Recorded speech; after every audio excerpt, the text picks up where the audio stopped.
Hello everyone, it's Jamal Thomas. Welcome to the Progressive Soapbox.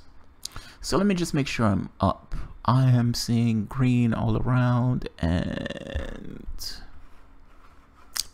come on. There we go. All around. Alright, so I kind of want to talk about the mass shooting. This wasn't originally planned. I wanted to talk about Spain originally, but we have a mass shooting. Just to fill those in who don't know, there was a shooting in Las Vegas that killed 58. Up to known estimates, 58 people were dead, including several hundred. I thought it was 100 people that were injured.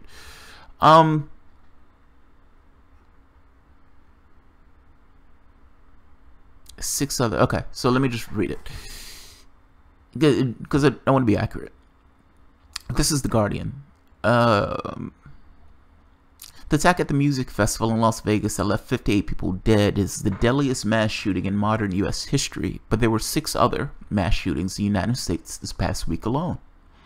No other developed nation comes close to the rate of gun violence in America. Americans own an estimated 265 million guns, more than 1 gun for every adult. I've also come across estimates showing 1 gun for every man, woman, and child. That doesn't necessarily mean that all those guns are in everybody's household. You have some people who just kind of hold a few, who have more than 1 gun, but that is a mind-blowing amount of guns. Data compiled by Gun Violence Archive reveals a shocking human toll. There is a mass shooting defined as 4 more people shot in one incident, not including the shooter, every 9 out of 10 days on average. Let me repeat that, just so I'm putting this in perspective. When I put this on my Facebook post on the Progressive Soapbox, I put this was immensely foreseeable. You have a country that's awash in guns. Anywhere you go, there's a gun. There's a gunshot. It's easy to get your hand on a gun in the United States, particularly compared to anywhere else in the world, or at the very least Western countries or modern countries. Data compiled by the Gun Violence Archive reveals a shocking human toll. There is a mass shooting defined as 4 or more people shot in one incident, not including the shooter, every 9 out of 10 days on average. I want to show something. Let's see. This. Come on. There we go. This is the Guardian's little diagram. It's going based on days, so October 1st, that would be yesterday. And the people in red are those that are shot or murdered, that died. The people in yellow are the ones that are injured. Just to get a visual representation of this. Those are people injured. This is the United States.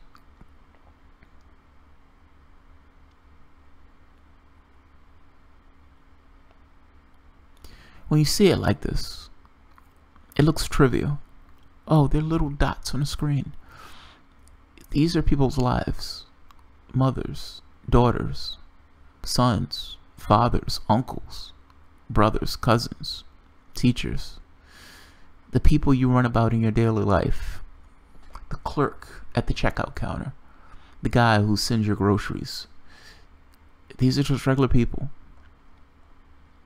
gunned down in a terrifying reality.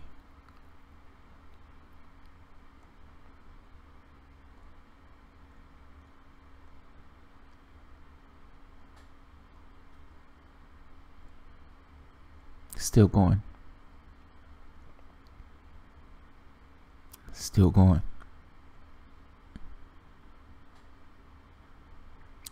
And we are still going. More lives. Granted, this is not this year. This is going to 2014. I just kind of want to make the point. And there's one more.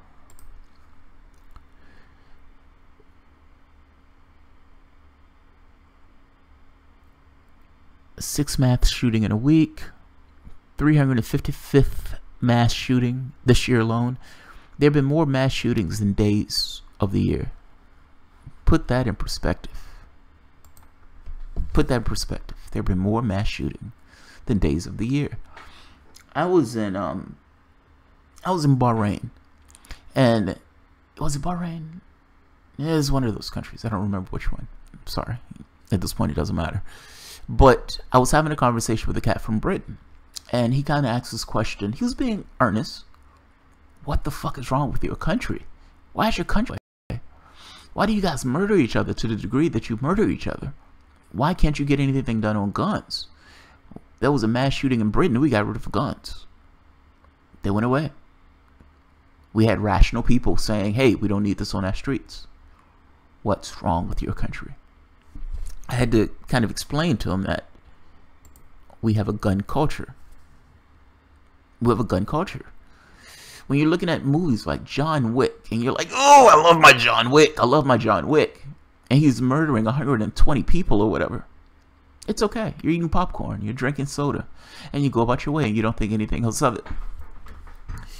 In one movie after the next that we watch, for the most part, the gun is the main character.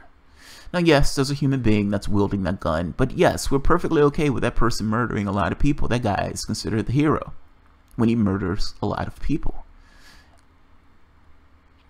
I'm fascinated by this. This is an amazing phenomenon. You live in a country of, I don't want to say of children, but you live in a country of people who look at this stuff and they're shocked every time this kind of mass gun violence takes place. Why are you shocked? Your country is awash in guns. Just on law of averages, just based on percentages alone, what are the chances? Even if the chances are 3 and 4%, you have millions and millions of guns. You have hundreds of millions of guns in your country. Even if you have a small percentage of those people who are going to turn around and use those guns for mass slaughter and murder, it's going to happen at some point. It's going to happen at some point. Look, I'm not in this camp of get rid of all guns, because I don't think that gets to the heart of the matter. Congress and politics have no solutions. They're not that clever. Ultimately, the solutions they come down to is we should have gun checks. We should have people who are looking at their cards and make sure that this person is eligible to have this gun. This particular guy who we're talking about, if I read correctly, didn't even have parking tickets. Or the way his brother described him, didn't even have parking tickets. This was not a situation where this guy was some kind of, well, clearly it was a nutcase at that point. But I kind of want to get to a deeper point. What would cause a human being to go into a country music place and shoot up the joint? What would cause a human being to do that? Why would a human being do that? Why isn't that the question? Like, it's one thing to say people act as if people act purely individualistically. This guy was just an individual maniac and he was just a wild card and he just went and did the shooting. I just showed the stats that there were 1,516 mass shootings in 1,735 days. At that point, it's an epidemic. It's not an individual. You have to stop thinking from the standpoint of the perspective of, well, that individual made an individual choice and that it's purely pertaining to that individual and that individual alone. Clearly, it's not. There's something wrong with your society. As a human being, if your body was missing a vitamin, if it was missing a nutrient, that body would start to show aberrant behavior. You may have pain somewhere. You may not be able to stand. Say, for instance, if your potassium was too high, you wouldn't be able to move your joints. You might get, your body might freeze up. If you had rickets, your body would hurt and your body would ache. You might have eye damage if it was like a vitamin A deficiency. What I'm getting at is your society expresses things in a similar way. When there's aberrant things in your society, when there are things in your society that it's not reconciling correctly, it expresses the stuff in aberrant behavior. 1,516 mass shootings in 1,735 days. That's aberrant behavior. That's insanity. That is not a rational society. That is not a rational society that looks at that and keeps it going. Say this didn't take place. Say the 58 people didn't get killed in this particular thing. Say this guy, for whatever reason, decided to go somewhere else, play lotto or something. You still would have had 1,515 mass shootings in 1,735 days. The society itself pays no mind to it.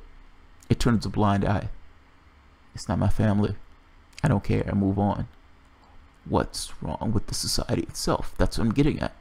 You have to put the society on trial in this case. If they're acting this way for drugs, there's war on drugs. We have a war on drugs. We're going to lock up one stoner after the next. You're declaring a war on drugs. That's stupid, but okay. You've had 1,516 mass shootings in 1,735 days, and you can't get any legislation whatsoever, even the most tepid bit of legislation for background checks. Now, I make the point that background checks are somewhat irrelevant. Ultimately, what you're talking about is there's something wrong with your society that's producing killers. Your society is producing killers. Why do so many people kill in your society? That's the question. That's the operative question that I think Congress needs to ask and question that they need to grapple with. I would not hold my breath on them grappling with that question. I would not hold my breath about Congress doing anything on guns. So I still have to ask the question again. You have a sick society. What's wrong with your society? Why is the society producing people who feel that they need to shoot people up in this way? Why are you producing a society where people feel they need to arm themselves in such a way? Why are you producing such terrifying people, or people who are so terrified that they need to arm themselves with weapons to this degree? Those are symptoms of a sick society. It's not the health of a society when a society feels that they're so terrified they need to arm themselves with weapons, usually multiple weapons, weapon after weapon after weapon. Either they're cowards or they're terrified of something. Now, whether they're terrified of something that's real or imagined is somewhat besides the point. You have a society that's awash in guns. And pretty much every day, almost, you have multiple people being killed. My heart goes out to the people who are in the shooting. But I see these and I think to myself, this was immensely foreseeable. Immensely foreseeable. Sad, but immensely foreseeable. By the way, just one last point before I get to questions and comments. Let's stop pretending, or let's stop acting as if each and every case that takes place like this is some kind of false flag. I understand, and I get it. I'm somewhat empathetic for this. When I had a conversation with Sane Progressive, I wasn't all that articulate when I was asking her this. But what I was trying to get at was, where's the bottom? Where's the floor? Certainly you can't believe that everything is a false flag. And I don't mean her, I'm just saying in general. But I was asking her from the standpoint of, where do you get to the bottom? How do you know? Do you remember the line in the Joker, in Batman? And Joker says something to the effect of, it's like gravity when you take that first step and, you know, you just kind of, there's nowhere else to go. You're just out in the boonies somewhere. Well, thinking is kind of the same way when you're kind of thinking this kind of logical progression. If you're in a situation where you don't necessarily know what's real, if you don't know what's real, then fucking anything can be almost real. So yeah, if you believe that these people have been lying to you left and right, and then something takes place, and your first thought is, how do I know that's real? I don't know that's real. Where's the bottom to that? That's all I'm getting at. Where's the bottom? Does that mean that nothing is real? Certainly some things are real. Certainly some things take place. You have a country that's awash in guns. Isn't it immensely foreseeable that something like this would happen? Why do you believe that it's automatically a false flag? Certainly, there's an opportunity for maniacs to take a gun and go bananas with that gun. What's stopping them? What's stopping them? There is... Any random person can go and purchase a gun. You understand that, right? Any random person can go to some kind of black market dealer and get a gun. Any random person can go through some loophole or whatever else to get a weapon. What's stopping that person from using that weapon? What's stopping that person from discharging that weapon? What's stopping that person from going into a country music festival and shooting up the place? Nothing. Nothing. What's stopping your neighbor right now from just shooting willy-nilly? And there we go, nice fluffy curls. Now you can Well, that was weird. this nice pretty curl pattern to achieve any of your That's my wife is apparently using my perfect speaker. definition. Yeah, she my wife has natural hair, and she listens to natural hair videos. Sometimes she uses my speaker and her stuff is synced to it, so she's upstairs and she's listening to whatever she's listening to, some hair video, and it syncs to my speaker. Look, man, only point I'm trying to get at is there's any random person can turn around in any particular place. My neighbor right now can pull out a weapon and start shooting willy-nilly. I would hope my neighbor is more sane than that, but I have to hope that my neighbor is more sane than that. Sometimes they're not. That's the only point I'm getting at. We live in a terrifying reality. The question that we need to ask ourselves is, why do we have a reality, or why do we have a society that makes people A, feel they need to buy guns to this degree, B, why are they so terrified and why are they so scared, and C, why do they use guns in this way? Why are they so irrational? Why do we have 1,516 mass shootings in the course of 1,735 days? That's the question. That is the question.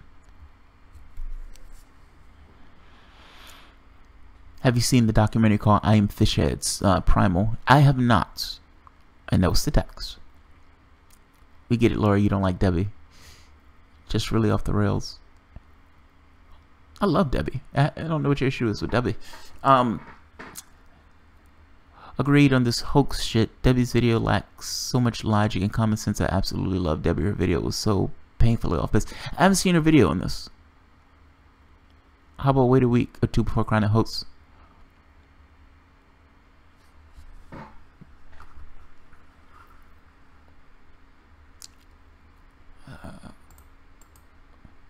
Yeah, I haven't seen Debbie's video on this.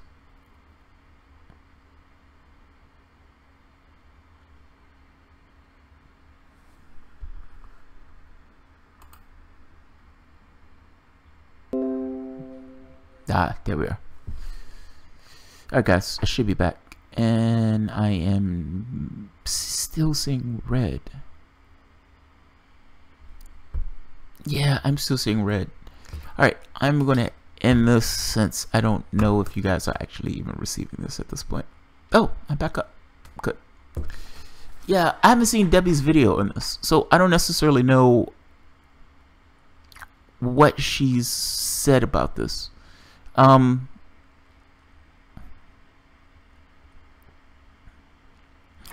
Look, the only thing I would say is there are some things that actually do happen.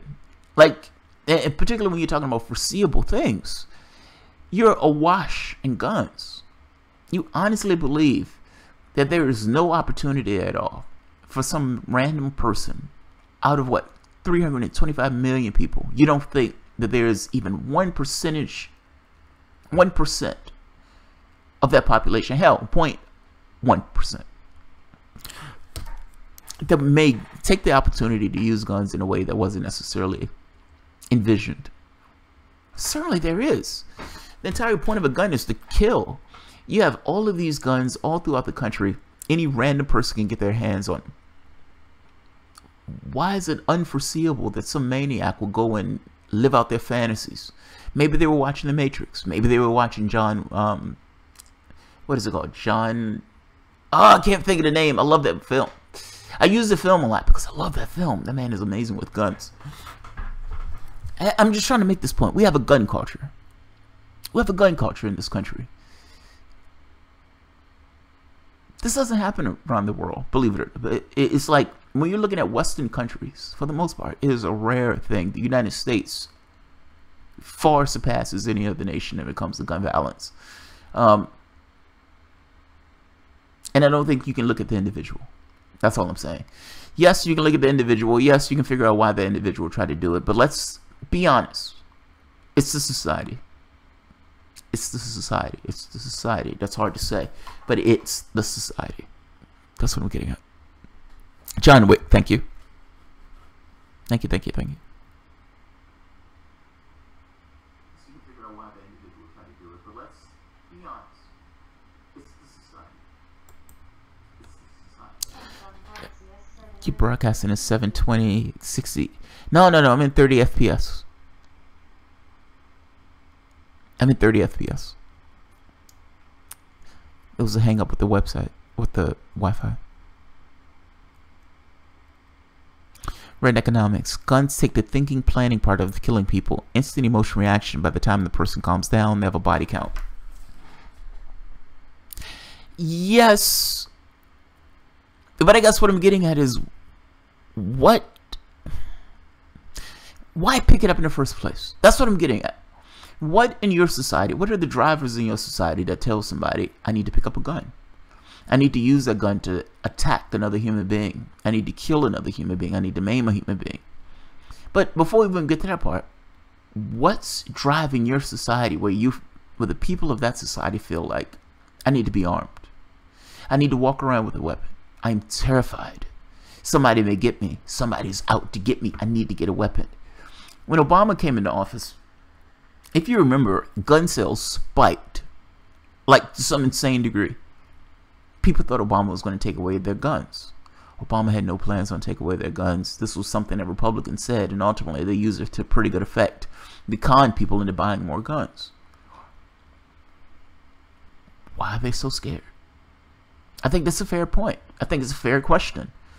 What makes people so terrified in America that those people feel like they need to get guns at every opportunity and walk around armed? Why? Why? I just don't look at this from an individual standpoint. When you have 1,516 mass shootings, that is not an individual thing. You're talking about an epidemic. You're talking about an epidemic. Hell, we're flooding the world. Yes, we are. It's more chaos. Not sure what else to say about it. The United States flooded with guns. Yes, that's true. Aisha Thomas, peace sign, thank you. Rubel, I do not produce that last one. Good. Because other citizens have guns, that's why. Is that what it is? Some people have guns, so other people feel they need to get guns. Okay, if that's the case, then the solution is to ban all guns. If that's what it is. I gotta be honest, I don't think that's what it is. I don't think that's what it is. Actually, you might be right. I don't know. I don't know. Millions of people own guns. A mere fraction commit crimes. For many, the gun is like a bowling ball. It's a sporting tool. People like firecrackers. People like hitting the bullseye. So, I own a gun. I love shooting. I think shooting is fucking awesome. Now, that being said, it never occurred to me to go out and shoot somebody in the face. That being said, I would give him my weapon in a heartbeat if I could cut down on these mass killings. If 58 people would be alive today, right now, in exchange for me giving them my weapon, I would give them my weapon happily. If it was you go into a gun shop, you get your gun when you go into the gun shop and you use it while you're at the gun shop, I'm okay with it. That doesn't bother me. If it's these people are going hunting, they pick up their gun when they're going hunting, I'm okay with that. You have these people talking about the government oppressing them and the government is on their back. These people are fucking bananas. Look, your gun is going to do squat against, what are those things called? A pot-bellied helicopter or whatever those things are called? Or tanks or whatever other heavy armaments that the government has at its disposal. The government has nuclear weapons. I'm not saying the government is going to drop a nuclear bomb on Virginia. I'm just kind of making this point that your pop gun is not necessarily going to do anything against the United States government. It's just coming to get you. I would be more concerned with private interests, meaning the police force being used against you in some way because, so for instance, Standing Rock, you had some people who own that land. You had Native American tribe. The oil company wanted to take that land from that particular tribe because it wanted the oil that was under that land. Or wanted to run oil pipeline under their water supply. From that point on, you had cops working at the behest of the oil company. You pay their taxes. You pay their taxes. You pay their taxes, and they're being used to beat the shit out of you. That's amazing. Look at what's taking place in Spain. You have all these people coming together who wants to have their own thing. We want our own little plot of land. We want our own independent place. And the cops, paid by their taxes, comes and beat the shit out of people who want their own place. I'm saying independent private power is more of a threat than this kind of governmental apparatus thing that these people are terrified of. These people convinced, they have this idea of freedom. They don't know what freedom is. This idea of Pepsi and Coke is not freedom. You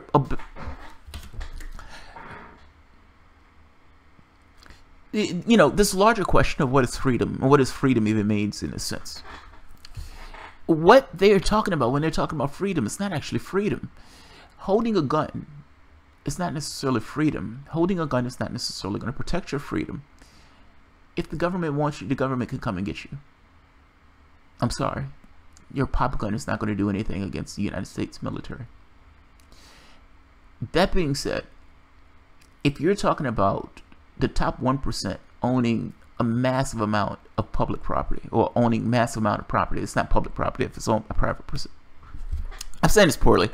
What I mean is just concentrated power within this idea of the 1%. The amount of things that they own, this thing of crowding out public space and crowding out public spaces. I am more concerned about that than I am about this kind of government encroachment. Yes, I'm concerned about government encroachment also. But I don't know how to use a gun to do that. My shotgun is not going to stop, you know, whoever's coming to get me at that point. The argument that these people tend to use is freedom. In case the government gets uppity, I need to have my gun with me. I'm saying that's a ridiculous argument. That's all. That's all. Trying to match force with the U.S. government is beyond dumb. Yes, it is. Yes, it is. D. Martin, when I was a kid, the neighbor would go hunting and drive back with the deer carcass on the car. Gun rack in the back window, skin it in the carport. It was not unusual. No, that's true. My uncle used to go hunting too. Save the nipple. What? I don't know what that means. I don't know what that means. Finally, Rob, someone with their priorities straight. How are we going to free the people when we can't even free a nipple? What? What's with this nipple stuff? Whoever gets saturated, you smoke them. Rob says, I know. Maybe I missed something. Hold on. Please, will everyone just save the areola? That's funny. Yes, and zombies. Yeah. I took a test, and it said I would live over a year if the world was taken over by zombies. Fucking badass. Look, man, I enjoy shooting. But I have to be honest, I don't necessarily have this expectation everybody in this country is rational. If you're looking at this many people dying every year, we're not even finished a year yet, and you're looking at this many people dying. You have a sick society, that's all I'm saying. It's a sick society. Please realize that millions of Americans live where there is little law enforcement present. Okay. I understand. I also understand that 1,516 people have been killed in mass shootings. And honestly, and actually, it's not even that many people killed. It's more than that. It's that many mass shootings. Here's a question. Does somebody's right to defend themselves outweigh the number of people who die in mass shootings every year? I guess that's the crux of the conversation, right? If we're really having a conversation about it, that's the crux of it. The arguments, the real arguments, not this bullshit argument about the government is coming in, I'm going to hold my gun in order to fight the government off. Not that. The real conversation of, well, this person wants to protect themselves. Does that person wanting to protect themselves outweigh the number of people who are murdered every year by handguns or by guns? I would say there are other means that can be used to protect yourself. That's what I would say.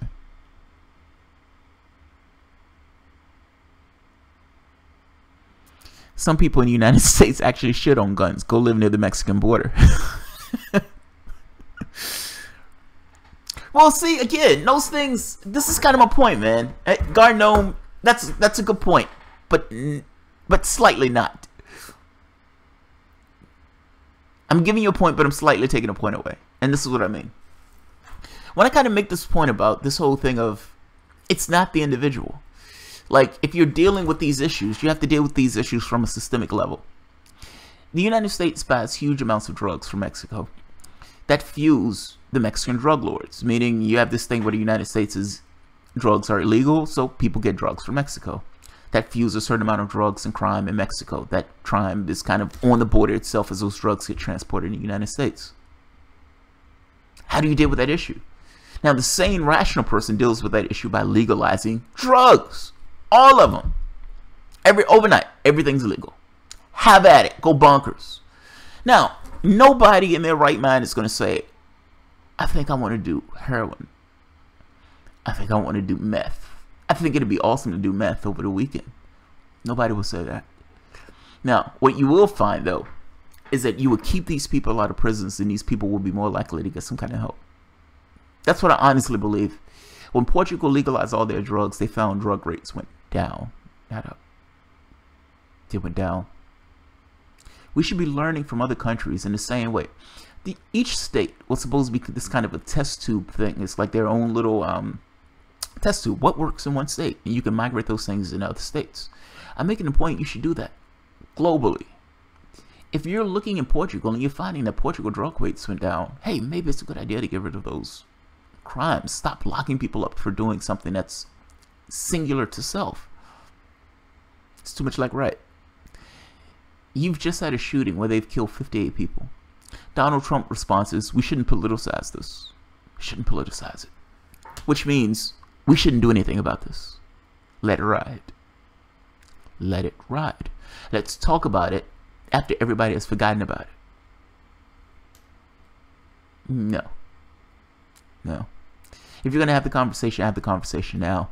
My annoyance with this is the conversation is not going to be what the conversation needs to be. I mean, the conversation is not going to be on this thing of why is it this way? Why do these people feel they need to do this? Why do we have 1,516 shootings? Why? That's not what's going to get touched. Nancy Pelosi asked about some kind of bullshit. What is the thing? She wants it's something they tried to get before. It's to make sure a man, like a check to make sure that the person who's getting the gun doesn't have a background checks. Good job. You're getting background checks. Good job.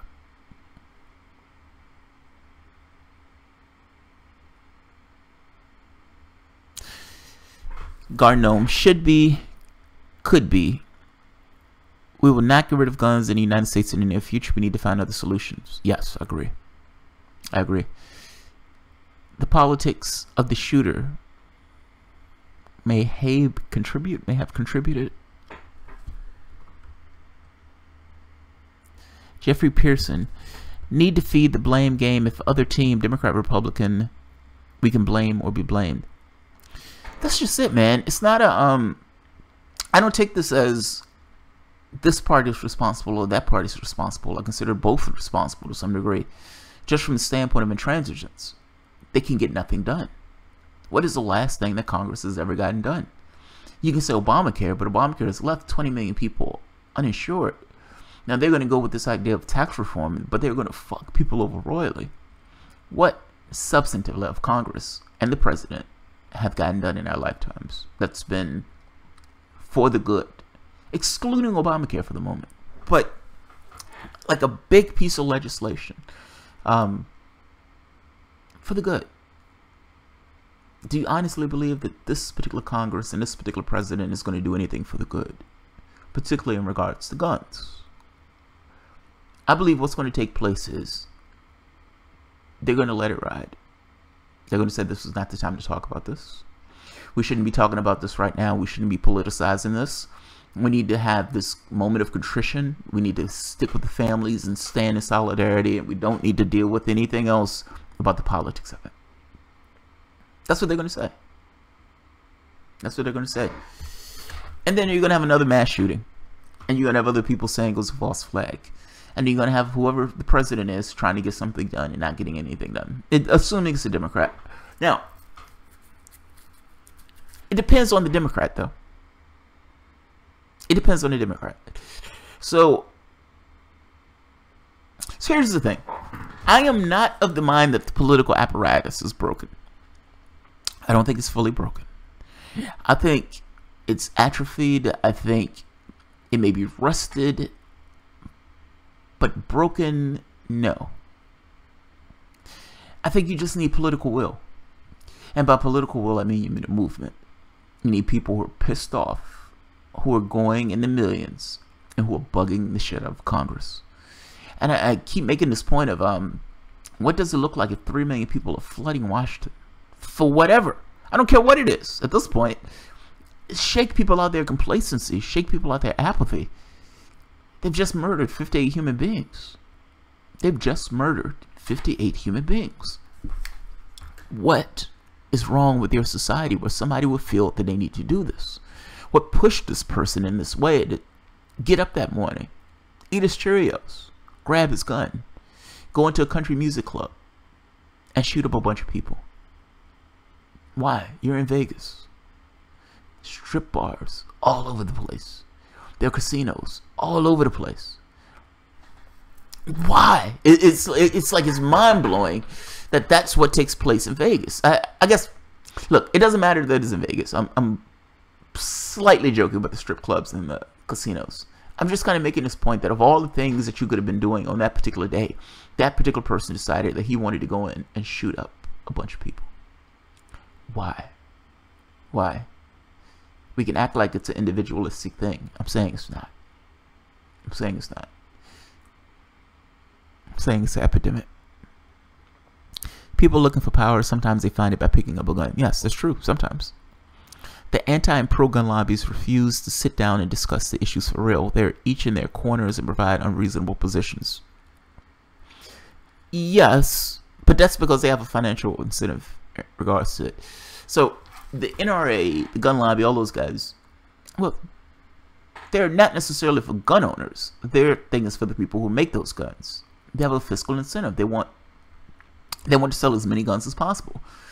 So you can understand that anything that comes up that would adversely affect their gun sales, they're going to be against. That's an unreasonable position right off the bat. Their goal is not to have this honest conversation about guns and how to, make guns safer. That's not on the table. They want to maximize their profits. This stuff is profit-based, man. It's not a, this has nothing to do with integrity. This has nothing to do with doing the right thing. How do we maximize our profits? Oh, God, some idiot killed 58 people.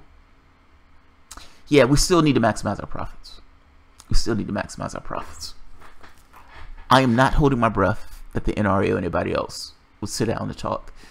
They need to be beaten. There's a difference in those things. And I'm saying beaten, yes. You need to just win. None of this kumbaya shit. None of this making amends. None of this, hey, let's make deals and all this other stuff. Just win. You've had 58 people die. We have 5% of the world's population and 31% of the global mass shootings. Think about that. We have 5% of the world population, 25% of the population in our prisons. 31% of global mass shootings are in the United States. We only have 5% of the world's population. We live in a terrifying country. I keep saying this. People think that just because they live in the United States that they're, it's normal and it's natural, not necessarily understanding the terrifying reality that surrounds them. These people just went to a country music festival. That's it. They were in there dancing. They were doing their thing, listening to bad music. that lost their lives. Why are you safe? Do you honestly believe that anybody in that room packing a gun would have been safe? They would have taken an L just like everyone else. Or shot the wrong person. The gun lobby is not your friend in this. They're not going to listen to reason. They listen to profits. They have to be beaten. There's no cooperation in this. Garnome, exactly. They do not care about the issue itself. The pro side wants cash. The anti side wants political points. Yes, that's true. I agree. I agree. Massacres have occurred throughout history. How many have made sense? Come on, man. Massacres have occurred throughout history. That's not fair. So, yes. Throughout history, there have been massacres. But come on. Come on. Come on. Come on. You've had more mass shootings than days of the year. You understand that, right? You've had a mass shooting every day, almost. 9 out of 10 days, there's been a mass shooting. Look, I understand this thing of trying to put it in some sense of normality.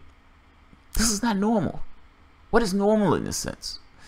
And are you okay with this being normal? 58 people were gunned down going to a country music concert. They were doing nothing but listening to bad music. That's it. That's it. That could have been you. That could have been somebody, a relative of yours. If that was somebody who was a friend of yours, would you have been so casually saying, well, hey man, massacres taking place all throughout history? Mulligan.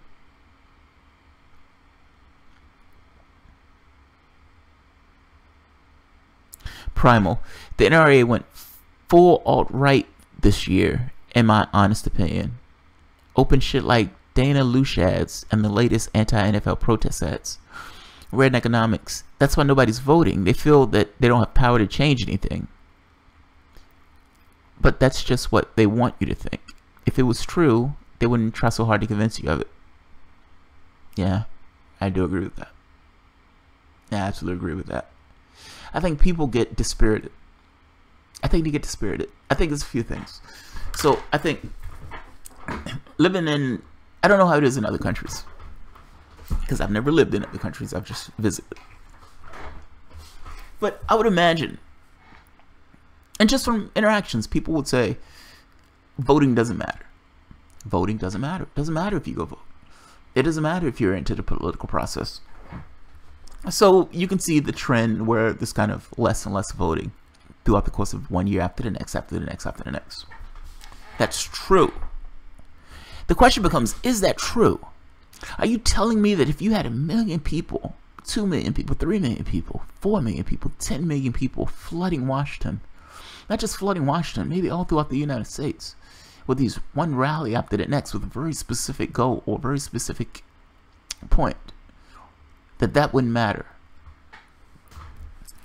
How many people were involved in the civil rights movement? It wasn't the majority. It was not the majority. You don't need a majority to move the crowd in this sense, or to move things. You need a lot. You don't need a majority. The question becomes, or not even the question, the goal, it's like, what is the question?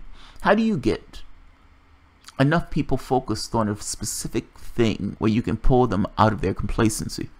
And part of the complacency is not necessarily a fault. It's a principle of the environment that they're in. If you're working 40, 50 hours a week and you're barely making ends meet, the majority of the jobs in the United States are service jobs. You're working 40, 50 hours a week. You're barely making ends meet. You're barely making pay. You're essentially on a hamster wheel. When do you have time for that? When do you have time to look up and say, okay, I'm going to get involved in the political process? I would imagine you don't have time for that. I would imagine you have time to do the things that you need to do to make your ends meet. Some of this stuff is just remnants of the system itself, or aspects of the system itself. But look, I look at this stuff from the standpoint of, yes, there's an individual aspect of it, but yes, I look at this as more of a societal thing. What are the forces that act on an individual in that society? And what are the forces that go counter to that person being involved in a political process? I would imagine if you had to work most of the time and your energy was spent 50 hours a week, you probably would not be engaged in a political process.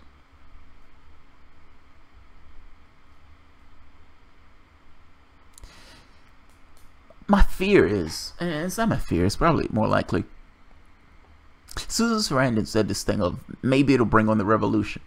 I think what she meant was maybe things would get so miserable and so bad that it adversely affects so many people that those people look up and say, what the fuck is happening? What is happening? What's taking place and why is it taking place and what's going on? I don't know. I'm not seeing it. At least not yet. Hey, Dax Jacobson. Yes, I did have an interview today. I was supposed to have an interview today. Today was a fuck fest at work. So I talked to Holly. I'll make another video on this. So Holly and I were supposed to have an interview. Holly Siegler. And it's one of those days where everything that could go wrong went wrong.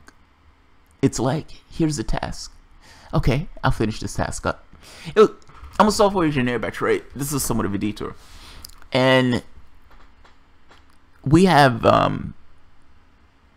there's a process that we run every week or so in order to pay certain people. And today the process just would not work at all. It just wouldn't work. And I went from that morning till 2 o'clock this evening working on that goddamn thing. Finally got it at the last minute. But my entire day was shot. I was supposed to have an interview with Holly at 1 o'clock. I couldn't leave. I couldn't leave. It was aggravated. It was mentally aggravated. You have no idea. Americans are self-involved. True, Jemai, yeah. Holly Dove told her to reschedule. They're her managers. Holly's doves? Who are doves? Told her to reschedule. They're her managers. Yes. Monday, you're fired. Primal, Holly is smoking hot. That's funny. Cardinal, exactly, Bob. Jeffrey Pearson, Monday, you're fired. No interview today. Had to reschedule. Yeah. It's okay. She was nice about it. She was extremely nice about it. I felt immensely bad about it. I don't like missing my interviews. I feel like when you get the opportunity to make contact with somebody, it's just so happens it's like I can't leave work. I'm stuck. It's like I can't leave work. These people are supposed to get their checks. It's my job as a software engineer to figure this shit out. MJ Wing, Debbie's video is gone. D. Martin, maybe if our political leaders set an example and held life more dear, it would help. That's just it, Martin. What? So you believe, say for the moment, that D. Martin, you, D. Martin, you were running for office. You're a politician. As a politician, I come to you and I say, D. Martin, you're pretty damn progressive. You're fucking awesome. And you say, thank you. You have this kind of cheesy grin about it. And I say, look, I'm going to give you a lot of money. And you're going to be able to get some of your progressive stuff passed. And you say, oh, good. And you say, what else? There will be times where I need you to lean a particular way. But you will be able to get your progressive stuff passed. Now, you as a person, you as a practical person, look at this process and say, okay, if I don't take the cash, I'm not going to be able to get elected. I can't get anything done. If I do take the cash, at the very least, I can get some things done. And then you find that there are more strings attached to this. It's not just one person, it's multiple people who are pulling at you, who want you to do certain things because they gave you a certain amount of cash. Now, you can say that your integrity is, not necessarily up to snuff, but are you certain that you would turn that down? Are you certain you'd turn that down? Now, if out of 100 times you turn it down 50, let's say you're better than average. Let's say you turn it down 25, 75 times. Let's say, you know what? I don't want to do this. I want no parts of this. I'm going to go my own way. That's still 25 times or 25 perspective or 25 scenarios where you actually took the cash and you towed the line and you tried to get meager incremental stuff done while getting their agenda passed. Are you so certain that you wouldn't necessarily take that bet?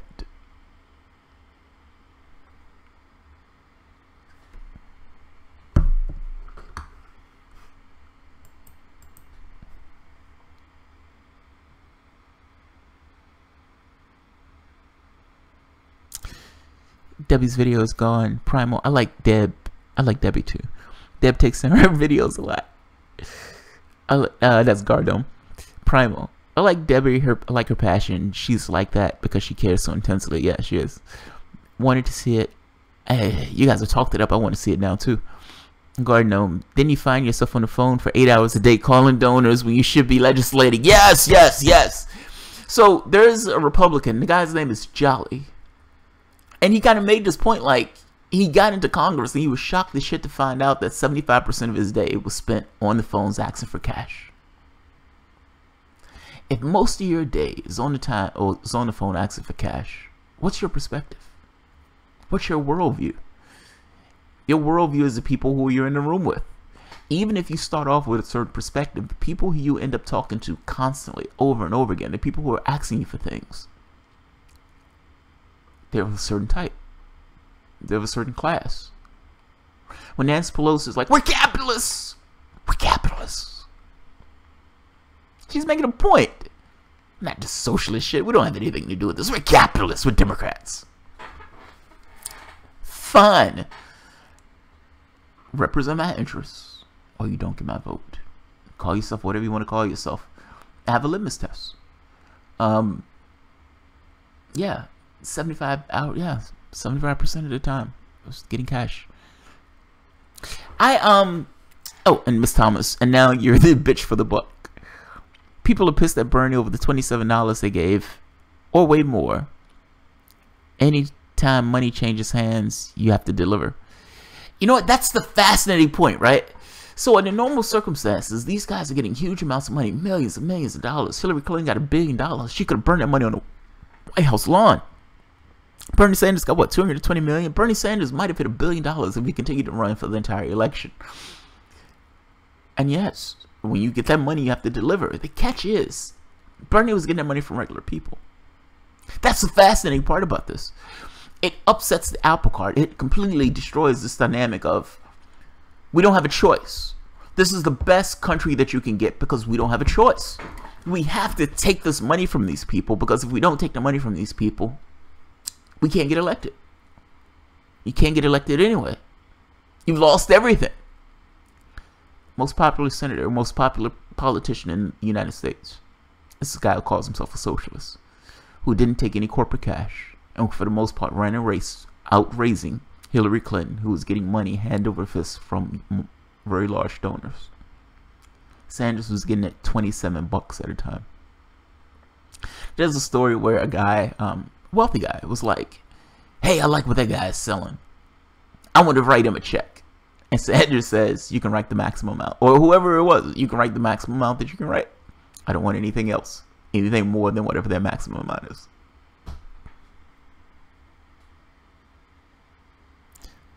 Primal. She may feel it too deep at times, even I fear for her own good. Oh, you're talking about Debbie.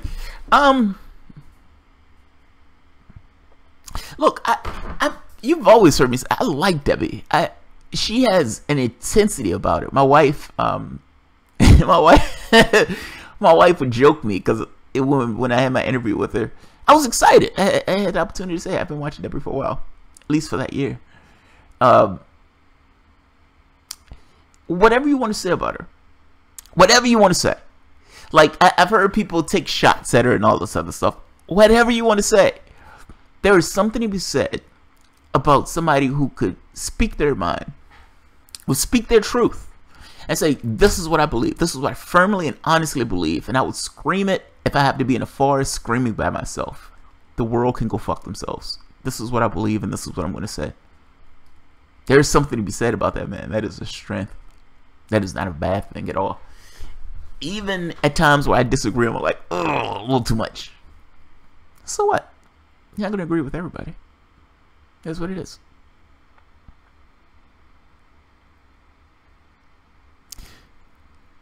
Lori, Mountain Girl Pal. Why was there no central place for family members to get info? There was both of those things. I would imagine it's chaotic. I would imagine it's chaos. You just had a shooter. You've had cops running onto the scene trying to put down the shooter, not necessarily knowing what was going on. I would imagine starting off like anything else. It's a fuckfest. It was chaos. I wouldn't sell out. I'd remove myself from the situation just as Bernie should have, instead of humiliating himself and lying, saying Hillary will make a great president. All right, fair enough. Fair enough. Fair enough. Fair enough. You know, it's funny in the book, the not What Happened, not that book, not that shitty book. The other book, oh, what's the name? I can't think of the name of the book. I can't think of the name of the book. I bought the book as soon as it came out, but it was given a background of what was taking place on the campaign trail. And it was this kind of behind the scenes of all these people who are in both camps. And one of the things that Hillary Clinton wanted Bernie Sanders to say, and he was like, oh, I can't say it. I can't say it. It's just so funny. There was a point where even Sanders was like, I can't do it. I can't go there. Shattered. Thank you. Shattered. Thank you, Garneau. Yeah. Sanders was like, oh, I can't do it. It's so phony. It's so phony. He is a politician, man. Oh, man. He is a politician. Look, when Sanders... You've heard me say that politicians don't have shame. Like, or at the very least, they can bear amount of shame that most people can't bear. Like, usually, the average person, the amount of shame that a politician can bear would crack the spine of most people, but just an average person. They wouldn't be able to tolerate it, but a politician can do it, and they can smile while doing it. When Donna Brazile was sitting there with Trevor Noah, lying through her teeth for an hour, lying left and right. The Russians were coming to get me. The Ruskies were coming to get me. I didn't know what to do. It was a foreign government attacking me. I didn't know what to do. Didn't know what to do. I was terrified. I was terrified. And Trevor Noah, subtly, but you know, kind of poking like, oh, wait a minute, you did cheat Sanders, right? You were cheating. I mean, you did get fired from CNN for passing information. No, that's not what happened. That's not what happened. You didn't see the other emails. There was another email saying that the prior email that you wrote was wrong. Shame. Shameful. Like, it's an immense amount of shame. Bernie Sanders is a politician. Now, mind you, I don't think people look at him... I think people look at him as being more genuine than that. He's still a politician. So, yes, at the point where Bernie Sanders said, I will support Hillary Clinton, or I will support whoever wins, and you already knew that Bernie Sanders didn't have any expectation of winning initially. At a certain point, it became, okay, I might be able to win this. But initially, I don't think he thought he could win it. So him saying, yes, I am going to support whoever wins, is just kind of assuming that Hillary Clinton was going to win. That's just being a human being. Now, I would imagine at the end of that campaign, when he was sitting there and he had to say, okay, yes, I'll support Hillary Clinton, that shit had to hurt. Come on, he's a human being. That shit had to hurt. I think this is when my sympathy kicks in on this case. I don't like him supporting Hillary Clinton. So don't misunderstand me on that point. I don't like him lying, acting like that woman was going to be a good president. Don't misunderstand me on that point either. Don't misunderstand me on any of that. But I do have a little sympathy for the guy. Like, you're in this situation where you've just ran this campaign. And in running this campaign, you've been cheated. And in being cheated, you know you were cheated. You didn't say anything about the cheating for political reasons. You didn't say anything about the cheating. You took $220 million. You have this draft Sanders thing that's out there that you would never mention, you would never own up to. It's like having a love child that you don't want to own up to. Even has your last name, Sanders. With Nick Bronner running across the country asking Bernie Sanders to own up to the fact that this child exists of his. He pays it no mind. And he pretends as if Hillary Clinton would be a good president. He was crying at that conference, at that thing, at the thing where they gave Hillary Clinton the nomination. He was crying. Like, that's not a situation where this person who's just kind of, you know, shameless person who's sitting up there who doesn't feel anything from this. I would imagine when Bernie Sanders was up there giving a speech and he says, and you must support Hillary Clinton, and all these people booed him for like a minute. That shit had to hurt. That shit had to hurt. So, call me a softie. Fair enough. That's fine. Yeah, you can call me softy on this. That's fine. Shattered is good. Shattered is really good. What happened? You get older, and over time, you watch the endless train of dysfunction pass by, and you begin to get a sense that if you don't raise a voice, who will? And it would just go on forever. It's primal. I think that's where W is at. Makes you want to scream. Yes, I get it. He was crying because his brother's intro was so touching to him. You guys are heartless, man. You guys are heartless. Sanders seems comfortable with a clean hand up his rear. Oh, you guys are heartless. You guys are heartless. You know you were cheated, and then you crawl to the heel of those who cheated you. You kick the illicit child aside to get there. It doesn't matter why you did this. Look, I think about this stuff differently. Yes, I think it matters. I tend to think what goes on in people's heads matters. I don't think it's just what people do. I also think it's what were they thinking? What was in their heads? Why did they do it? Intent to me matters. If Sanders thought to himself, and give me leeway here. If Sanders thought to himself, I know y'all gonna disagree with this, but if Sanders thought to himself, all right, if I run as a third party, Donald Trump is gonna win. Donald Trump is gonna win because ultimately, I'm going to pull the vote. There are going to be some hillbots who are just not going to move over because they're going to be pissed at me running against a Democrat. The progressive vote is going to go to me, which means I'm going to split the vote, which means Donald Trump is going to win. Now, Donald Trump won anyway. But up to this point, Hillary Clinton was supposed to have been a lock. She was inevitable. Until that inevitability was put to the test with an election, and she was found wanting. But up to that point, they assumed she was going to win. Now, is it possible to any degree that's possible that Bernie Sanders was fully aware of Ralph Nader, the specter of Ralph Nader? Now, Ralph Nader didn't lose that election for Al Gore. Al Gore can go fuck himself, and everybody else who's saying that Ralph Nader lost that election for Al Gore can go fuck himself. Al Gore couldn't even win his own state. How many Democrats in Florida voted for George Bush? Don't give me this shit about Ralph Nader. Besides the point, that's one of my own little hiccups. That's one of my own little noises. I hate it when people say that. The point I'm getting at is, it doesn't matter what's the reality of it is. The specter of Ralph Nader. It's looming. It's ever present. He was fully aware of the specter of Ralph Nader. In Bernie Sanders' mind, I don't want to be Ralph Nader. I don't want to be Ralph Nader. I don't want to be Ralph Nader. Now, if that's in your head that I don't want to be Ralph Nader, what is your behavior? Like, what is your... How does your behavior conform to that reality of saying I don't want to be Ralph Nader? I guarantee you one thing: you're not going to run as a third-party candidate. You're going to support the Democratic candidate like every other Democratic candidate would support the other person, and you're going to fall in line. You're going to fall in line. Now, at the point where Sanders, also, I think he was terrified of Donald Trump. I think he was absolutely terrified of Donald Trump. And I got to be honest, I was also terrified of Donald Trump. I am terrified of Donald Trump. I think the guy's a fucking maniac. I think the Republican Party is batshit crazy. So yes, I think this is a worst case scenario. Still wasn't enough to get me to vote for Hillary Clinton. That should tell you how much I disliked Hillary Clinton in this election. Disliked the fact that they cheated Sanders. That's a tangent, I'm sorry.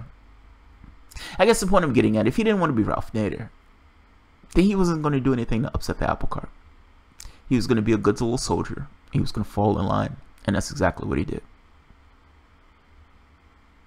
Think about the backslap for Hillary Clinton to turn around and attack the guy. Oh, that's brutal for her to turn around and attack the guy after he supported her. Yeah, that's brutal, man. That's brutal. Now, from the standpoint of her losing,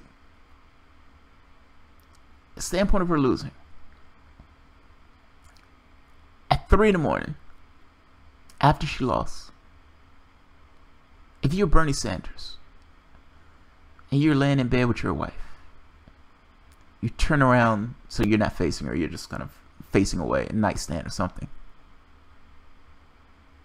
You're terrified because Donald Trump has taken office, and you know what you're going to have to do when you wake up the next morning, meaning you know what's going to take place. Do you smile a little bit? Do you crack a little smile? Is there anything in you that smiles, that says, good? That asshole cheated me. Good. And not just good. 2020. I think 2020 is going to be a fucking war. I honestly do. Now, what I mean by that is, whatever progressives have kind of made this point of, you guys have failed. And look, I think this is a natural way of natural progression. And what I mean is, I need to explain this. How do I explain it? Let me get my thoughts. Give me one moment. All right. You've had centrist Democrats take over the Democratic Party. Now, even though centrist Democrats took over the Democratic Party, they didn't tell you that they were centrist Democrats. They continued to lie and use that FDR language, even though they were essentially Ronald Reagan. There's a clip of Obama saying, I would be a centrist Republican if I was running during blah, blah, blah, blah, blah. You're a centrist Republican now, dude. And let's be honest. They just took over the party. And taking over the party, they moved the party further to the right. As they moved the party further to the right, the Republican Party also moved further to the right. Now, you found the Democratic Party to be bankrupt. They've lost everything. 66 out of 99 state legislatures, the House, the Senate, and the Supreme Court. Any claim to fame that they somehow were the adults in the room is vanished. They have nothing to show for it. What do you have to show for it to being the adults in the room? You failed miserably. You failed at every fucking level. You failed completely. So you have the situation where you have what was this kind of, this fulcrum, this centerpiece, bankrupt, fell apart. So what takes place? Now, if Hillary Clinton would have won in 2020, you would have had a situation where Democrats would have voted for Hillary Clinton. Nobody would have challenged Hillary Clinton for the election in that sense, meaning you wouldn't have had a primary challenge. And if you did have a primary challenge, half of the party would have went to sleep. They would have went to sleep. They would have wagged their finger, how dare you have a primary challenge against Hillary Clinton? You're hurting our candidate. You're hurting our candidate. It wouldn't matter what Hillary Clinton did. I keep making this point to people. If Hillary Clinton would have privatized Social Security, and she did have people in her elements that wanted to do it. If she would have privatized Social Security, she would have put a missile defense shield in Syria. If she would have started a war, all those things that you hate. If Ted Cruz was running against her, would they have used the same logic they would have used for Donald Trump? I think that answer is yes. Meaning you would have gotten an election just like 2016. What I'm getting at is, without Hillary Clinton being there, you have somebody who's going to challenge Donald Trump. Donald Trump is going to be the most hated president in the history of presidents. You only need to run a ham sandwich. Just run a ham sandwich. Now, hopefully you run something better than a ham sandwich. What I suspect is going to happen is there's going to be a primary fight in the Democratic Party that is going to be mind-blowing. That primary fight in the Democratic Party is going to set the pace for whatever takes place in the Democratic Party. That's going to be the prevailing winds for what it means to be a Democrat. I strongly suspect that's going to be more Sanders-esque as opposed to more Clinton-esque. If anything, like Britain, where you have somebody like Jeremy Corbyn taking over the leadership and just beating the shit out the Blairites, the same thing is probably going to take hold here in the United States. But we'll see. I think 2020 is going to be a war. Bernie Sanders says he wants to run, so we'll see if he's up for it. He may just end up being kingmaker. Garnome, the primary fight will look chaotic but be predetermined. I am more skeptical than that. I don't think so. I don't think so. I could be wrong, but I don't think so. In any case, elephants in the room are the fucked up voting machines. Yes. Yes. And yes. Absolutely yes. Whatever challenger is running in the election, they better challenge those voting machines. Like, the election integrity itself has to be put on the ballot. It has to be put on the ballot. You can't have this situation where the voting machines are just kind of you know, it's funny. Conservatives used to bitch about the voting machines too. Yeah. Might as well be two Muppets. We like be better off with a Muppet over Trump. Deanna Pythia? I may not be pronouncing that right. A Muppet. Trump is going to win against a Democratic neo-lib. Yes, I agree. Yeah. Yes. Yeah. For the most part, I agree. I'm not voting for anybody who I don't think is going to represent my interests. So, if they do win, they're going to win without me. Republicans control too many states for election systems to be overhauled. That's true. Dax Jacobson. You know, that's one of the catches of... You know, when Democrats took office, they had the House, the Senate, and the Supreme Court. Think about that.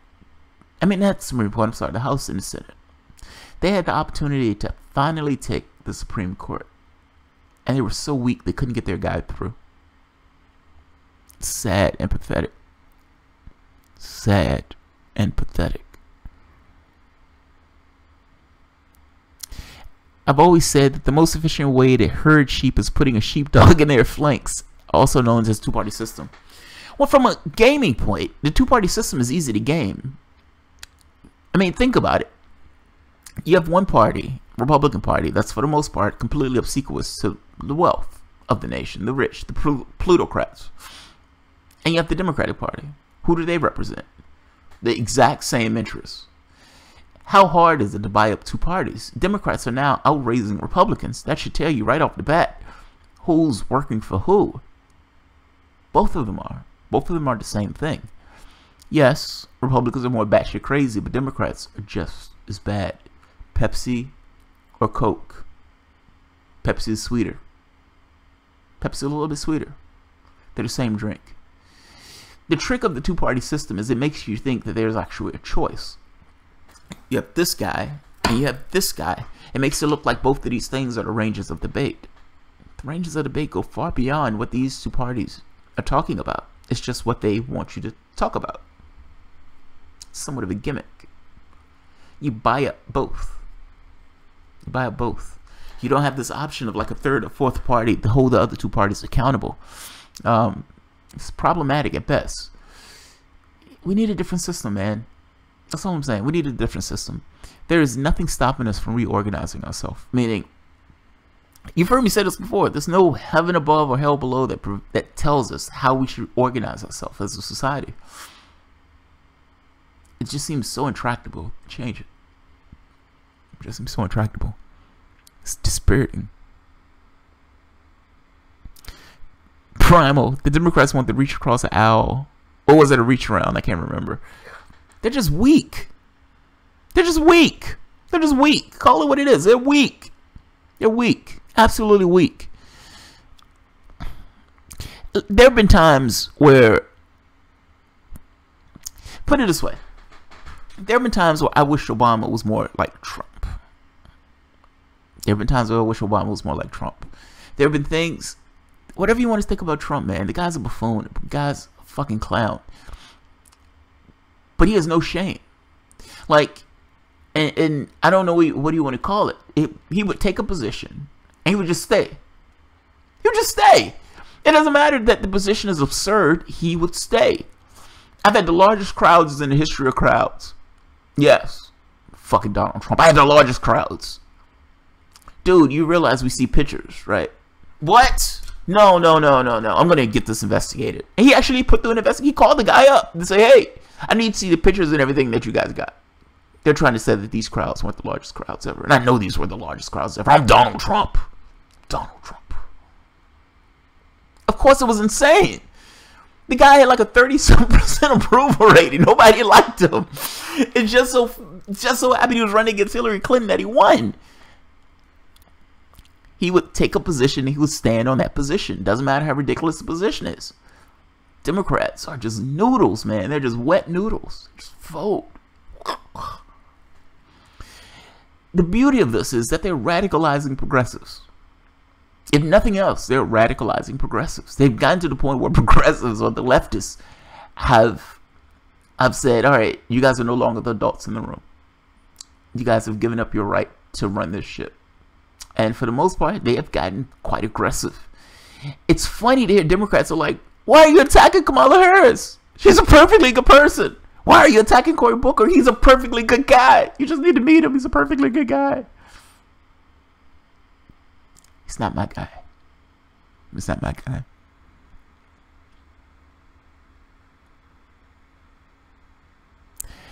Garnome, there's a difference between being weak and complicit. That's true. Good point.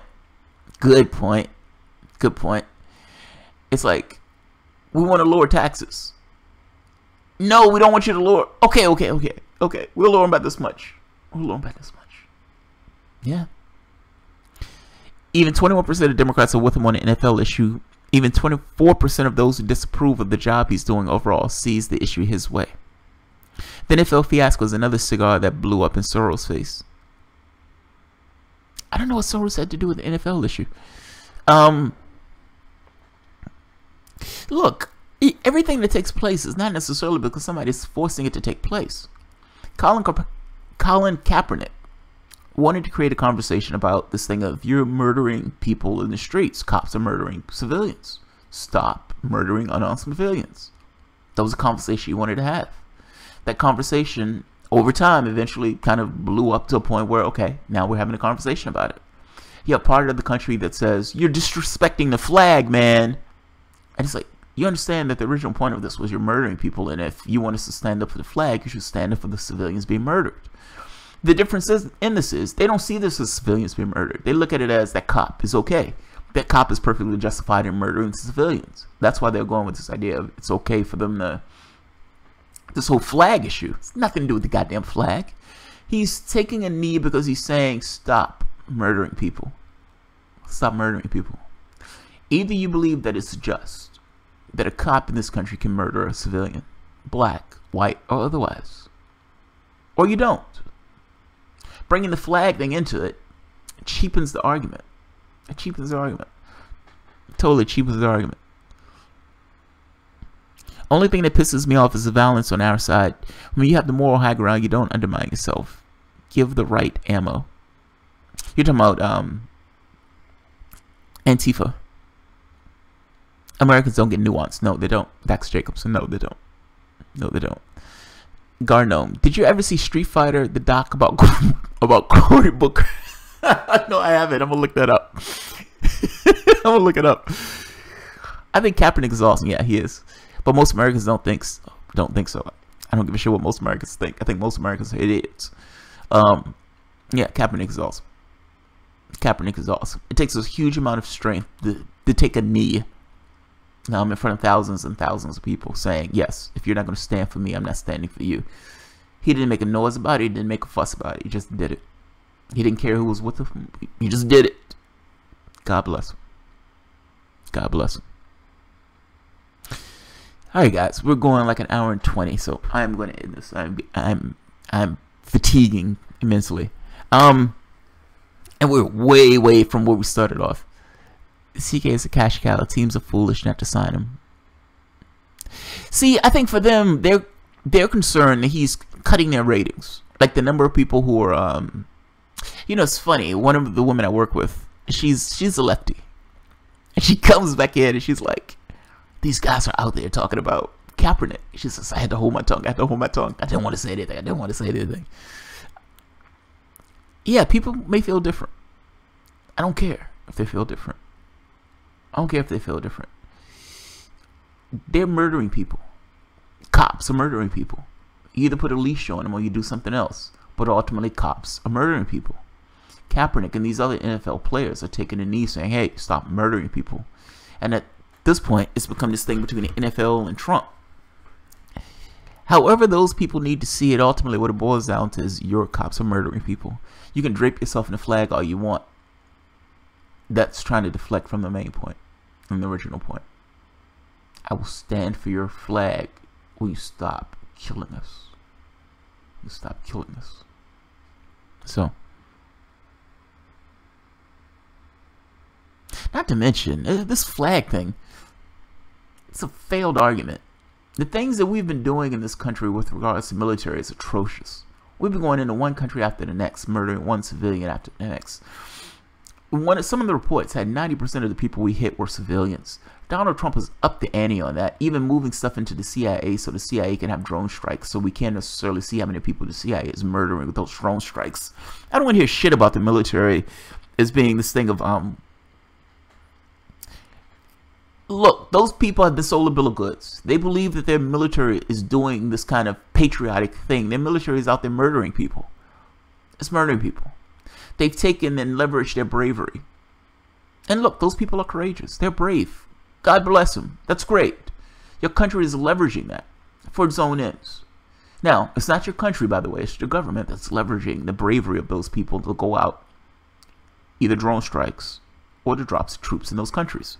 Now, Obama made the point, we have 70% special forces in countries all across the world. Think about that.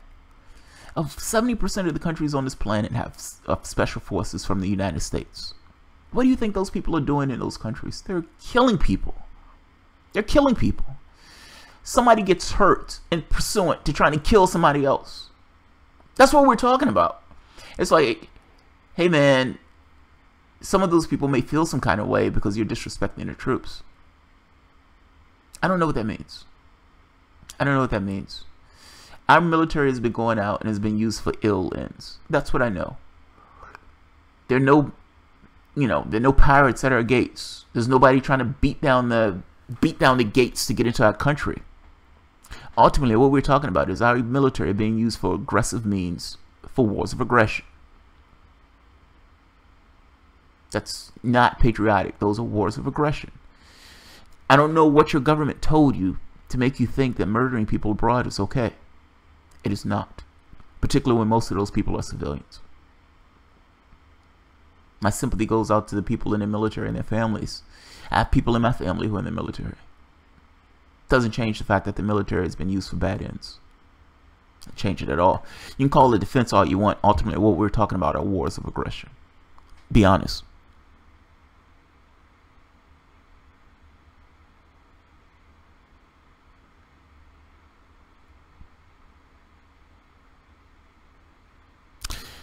Dan Apathy. It's amazing too how people think they're dishonoring vets and service members when they're being sent on endless wars and coming home with PSC. Yes. Yes.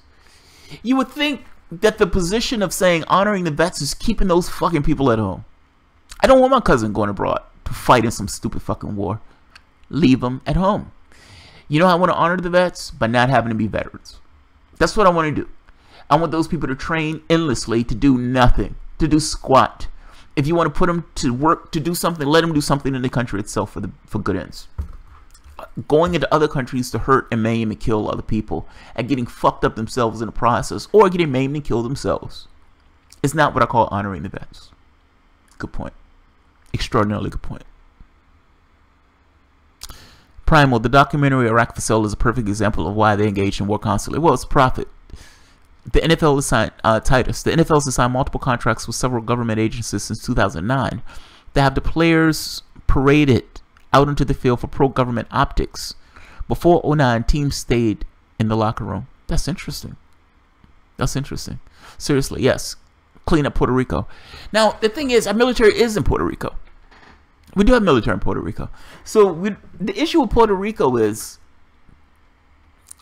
we haven't remanded funds. Like Puerto Rico has gotten barely the coverage that Florida and Texas got. I mean, it's like a minor amount of coverage. Puerto Rico is our responsibility. They're trying to use that country, well, that colony. Let's call it what it is. Call it what it's colony. They're trying to use that colony as this kind of thing of how can we rape these people and get more money out of these people. Essentially, this kind of disaster. What's the word for it? Disaster. Finance is like, hey, we found that you've destroyed your island, or your island has been destroyed by an act of God. We'll loan you a few $1 billion.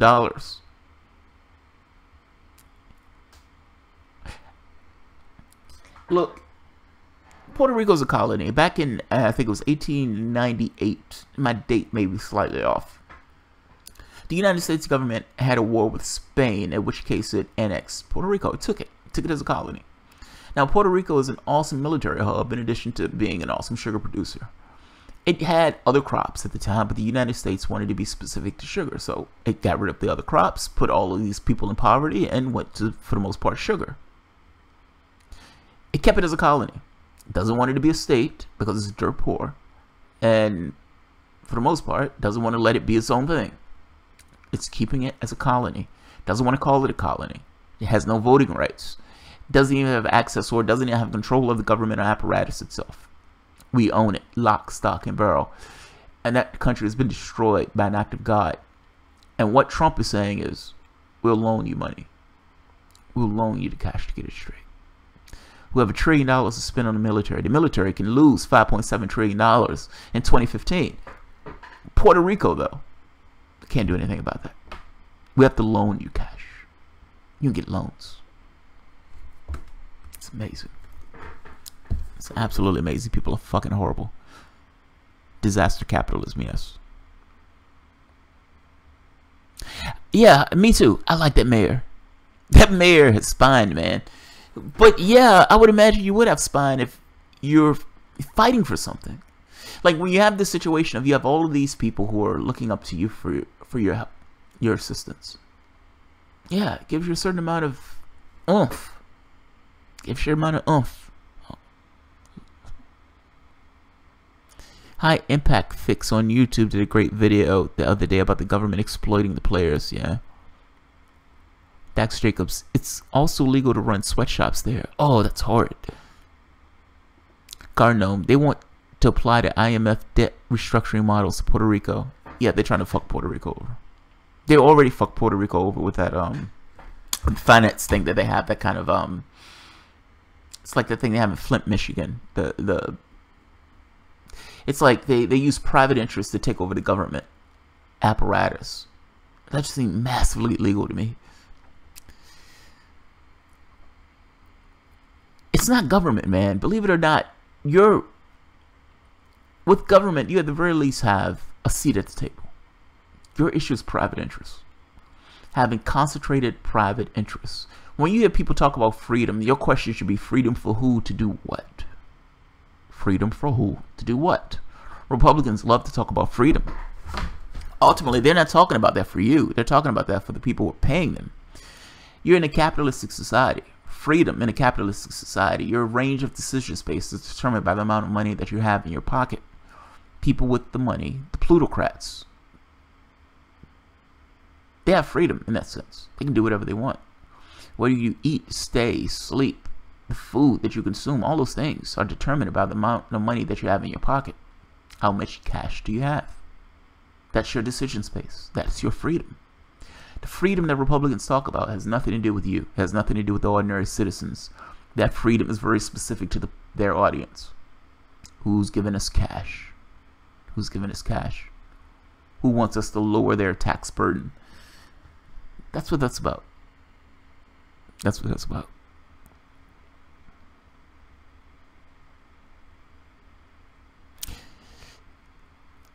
All right. I'm going to in this, it's been like, it's almost an hour and a half. I think I started this off with like like 30 minutes. Alright guys, I hope this wasn't too winding and all over the place. I think I started with an original point, just talking about the gun violence thing, but we ended up in bumfucksville. Yeah, I'm gonna end it this. Alright guys, if you enjoyed the content, feel free to share, write, subscribe, and of course, you can always support the work through Patreon. Thanks guys.